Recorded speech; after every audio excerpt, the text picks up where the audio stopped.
নিজের প্রতিরক্ষা ব্যবস্থাকে আরও মজবুত করতে যুক্তরাষ্ট্রের কাছে দীর্ঘ সময় ধরেই দূরপাল্লার টমাহক ক্ষেপণাস্ত্র চাইছে ইউক্রেন। তবে ক্ষেপণাস্ত্রটি রাশিয়ার অভ্যন্তরে কার্যকরভাবে তেল ও জ্বালানি স্থাপনাগুলোয় আঘাত হানতে সক্ষম বলে তা দিতে বরাবরই নাকচ করেছেন মার্কিন প্রেসিডেন্ট ডোনাল্ড ট্রাম্প।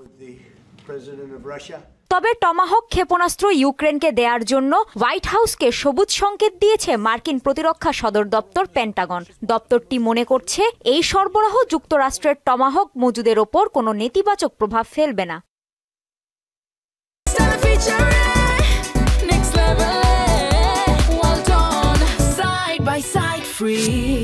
তবে ক্ষেপণাস্ত্রটি সরবরাহের বিষয়ে চূড়ান্ত রাজনৈতিক সিদ্ধান্ত নেবেন প্রেসিডেন্ট ডোনাল্ড ট্রাম্প। বিষয়টি সম্পর্কে জানেন এমন ৩ জন মার্কিন ও ইউরোপীয় কর্মকর্তার বরাত দিয়ে এ তথ্য দিয়েছে সংবাদ মাধ্যম CNN।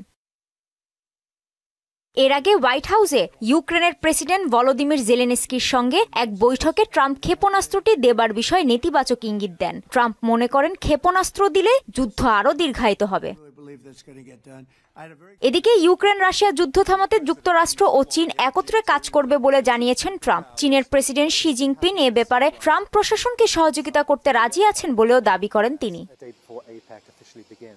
অন্যদিকে ইউক্রেনের আরও 7টি এলাকা দখলে নেবার দাবি করেছে রুশ প্রতিরক্ষা মন্ত্রণালয়। শুক্রবার এক বিবৃতিতে মন্ত্রণালয় জানায়, ভোস্টক বাহিনীর একটি অভিযানে ডিনিপ্রো পেট্রোভস্ক অঞ্চলে 6টি বসতি এবং জাপাত বাহিনীর একটি অভিযানে খার্কিভ অঞ্চলের একটি বসতি দখল করা হয়েছে।